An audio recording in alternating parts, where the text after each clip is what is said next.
Hey guys, welcome back to 22 Lima Romeo, where we focus on the competitive side of the rimfire world. We're back out here at the range today to film the February 2024 NRL22 Course of Fire. This one looks like it's going to be a lot of fun. I'm really looking forward to it. So we've got some targets set up. Let's go ahead and get this thing zeroed and shoot some stages. All right, first up for this Course of Fire, we have Cupid's tripod. We have 5 targets, a 1-inch at 60, a 1.5 at 72, a 2-inch at 88, a 2.5 at 98, and a 3-inch at 100. We're going to start standing, rifle and all gear in hand, mag in action open. On the start signal, we'll engage the targets in the following order and manner. From the top of the tripod, 2 shots at 60, 1 shot at 100. Then we'll transition to prone, where we'll take 2 shots at 72 and 1 shot at 100. Then transition back to the top of the tripod, 2 shots at 88, 1 shot at 100. Then back to prone finally, 2 shots at 98, 1 shot at 100. Restrictions. A magazine change is required after the first shot and before the last shot. If a magazine change is not conducted, then the last 2 shots will not count regardless if they were impacts. Ready? Ready. Stand by. Engage. Alright guys, getting started on our tripod stage. For my gear, I'll be using the Grey Ops CNC Mini Play Pro, the Armageddon Gear Medium in heavy and light fill, so too the Harris SBRN bipod with the Really Right Stuff ARCA adapter. And I'll be running my scope at about 15 power. I'd be pretending if I had some real good advice for you guys on how to shoot off of a tripod. I don't really feel like I have it all figured out on this one.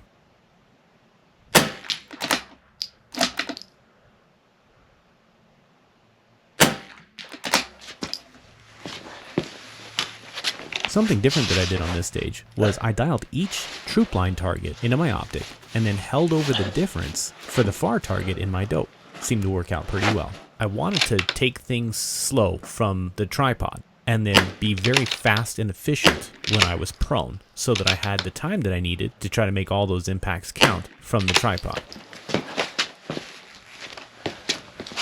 Now, shooting off the tripod, I'm just trying to settle my body because it doesn't feel like the tripod, once you're behind your glass, is really all that steady. And that stability's got to come from somewhere, so I assume it's probably got to come from me.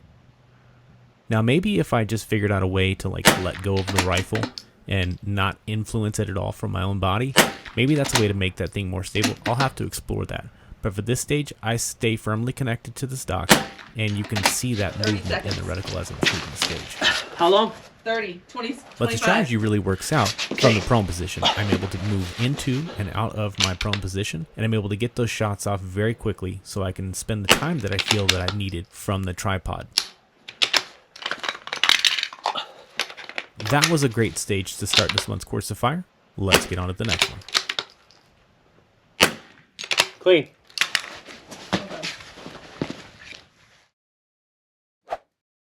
Alright, next up we have speed dating.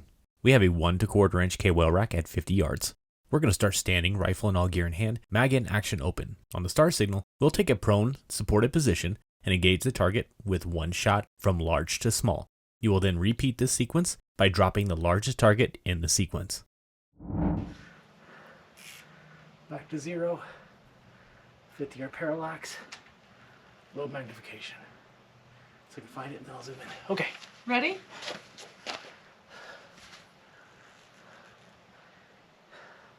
Yep. Stand by. Engage. For this stage, I'll be using the Harris SBRN bipod, Really Right Stuff ARCA adapter, and the Armageddon Gear Medium in heavy fill. I'm going to start this stage off at relatively low power, so that when I get behind my glass, I can quickly acquire that KYL target. Then I'm going to zoom in so that I can see those targets crystal clear. As with any prone stage, you really want to focus on your fundamentals. And being as we have 2 minutes to shoot 10 shots in this stage, I felt like I really could take my time to pay close attention to the targets. If you look closely at the target before you fire your shot, and take a mental snapshot of what it looks like, after you break your shot, you can actually see where your bullet impacted the target. And that'll oftentimes give you the ability to make follow-up shots on smaller and smaller KOL targets with a better win call.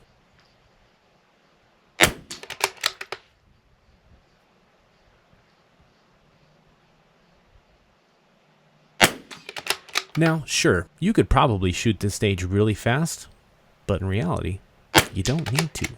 Sometimes it's better to get to know the targets. Let's get on to the next one.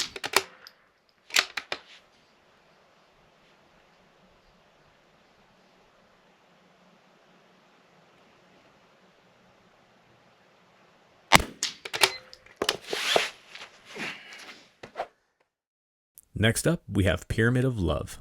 We have a 1.5 and 2 inch on a double hanger at 68 and a 2.5 and 3 inch on a double hanger at 100. We're going to start standing, rifle and all gear in hand, mag in, action open. On the start signal, we'll engage the targets with 2 shots each in the following manner and order. Pyramid, near large target, then move. From the pyramid again, near large target, then move to the 55-gallon drum. From the drum, far large target, then far small target. Then move back to the pyramid, near small target, then move to a different position on the pyramid, near small target again. Each horizontal 2x4 has 3 available positions: outside left, outside right, and center. Restrictions: no positions on the pyramid may be repeated. Okay, ready? Nope, let me double check. Yep, we're good there. It's at 68. Take some magnification out.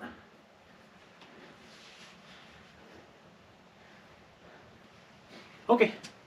Stand by. Engage. Alright guys, we got one of our favorite props, the pyramid.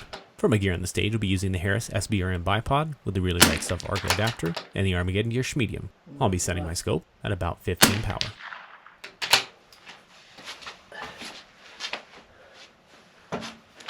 For my strategy on this, I really wanted to make the movement between the pyramid and the barrel efficient. So I decided to shoot from the bottom 2 rungs near the barrel. Now typically, I wouldn't have a bipod attached to my rifle when shooting off of a pyramid. It just becomes too much of a liability trying to move your rifle in and out of these particular positions on this prop. Now, as I transition up here to the barrel, I make quick work of moving that bipod back towards the mag well to set myself up for that modified prone position. So when I was thinking about what gear I wanted to run for this stage, I couldn't ignore the advantage that the bipod would give me from the barrel. Here's where you can really buy some time. You can shoot quickly and efficiently because this is prone, as long as your fundamentals are good. So we make quick work of these 4 targets, and then it's right back down to the pyramid.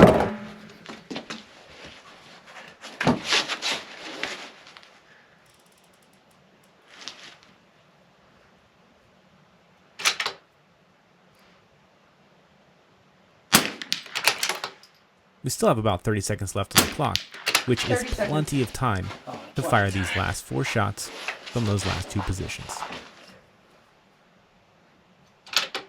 Oh, my sheep.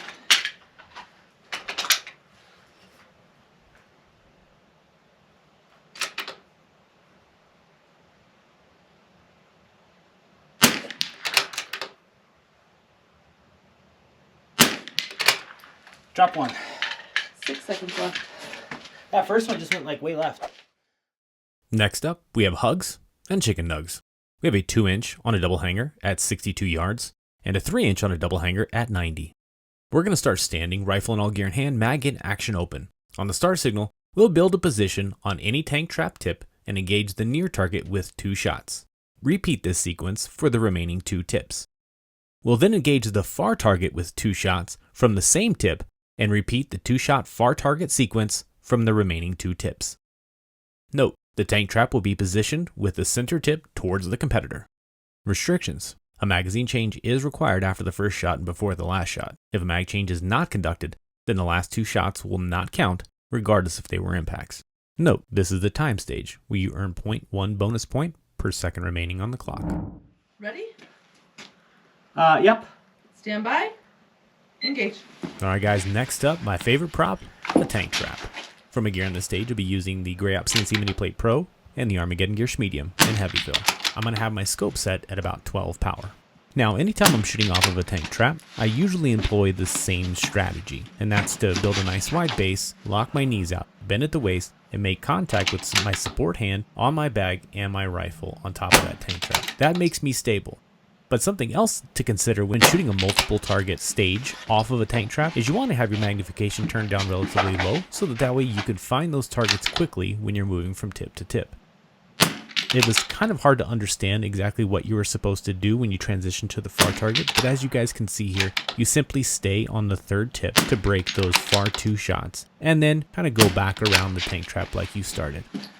Now, once you've kind of figured out how you set your rifle and bag on a tank trap tip, if you practice that a few times, it starts to get really quick because it starts to feel like second nature. You know exactly how to plop that bag up there and exactly where to set your rifle to get your balance point so that you can make yourself and your rifle stable to break these shots. Should have remembered that. It was a lot more complicated on paper than it was to shoot, but I had a ton of fun shooting that one. Let's get on to the last stage for this month's Course of Fire. 40 seconds left. 40? 40. Finally, we have get stable like it's meant to be. We have a 1.5 and 2.5 on a double hanger at 77 yards. We're going to start standing, rifle and all gear in hand, mag in action open. On the start signal, we'll engage the targets with 1 shot in the following order and manner. From the chair seat, large, small, small, small, then large. Then we'll transition to the chair back and shoot the sequence small, large, large, large, small. Note, the chair will be facing the competitor as pictured. Ready? Yep. Stand by. Engage. Wrapping things up this month, we're going to be shooting off of one of the more difficult props in the NRL22 prop list, the chair. For my gear on the stage, I'll be using the Armageddon Gear Medium in heavy fill and the Weebad Strapless Behemoth. For a strategy on this one, if you're shooting at a flat range, this is probably not going to be much of an issue for you. But if you're shooting at a range that has an uphill orientation, odds are you might run into this problem that I'm having on the seat of this chair. The top target on that double hanger is almost completely obscured by the back of the chair in my optic. Now when I transition up here to the back of the chair, that's when things get a little dicey, and I'm actually making a pretty critical mistake in this position. However, I recognize that I made that mistake before I took the last shot on the small target. Can you guys identify what it is? So the error that I'm making is that I've got the heel of my foot lifted instead of firmly seated on the ground. Now when I figure out that I'm doing that, I make a slight adjustment to my position, sinking my heel back onto the concrete, repositioning the bag to give myself a much more stable position to break that last shot, wrapping up this Course of Fire. Luckily, we didn't have a mag change. Nice. Well done. All right, guys, well, that is a wrap for the February 2024 NRL22 Course of Fire. That was a really good Course of Fire. Thank you, Mikey Miller out of New York, for the course design. I had a really good time shooting it, and I think people all over the world are going to have a lot of fun shooting it too. If this is your first time on the channel, please consider subscribing. It really does help. But as of right now, we're going to pack our gear, and we're going to get out of here. Thanks for stopping by, and we hope to see you out on the range.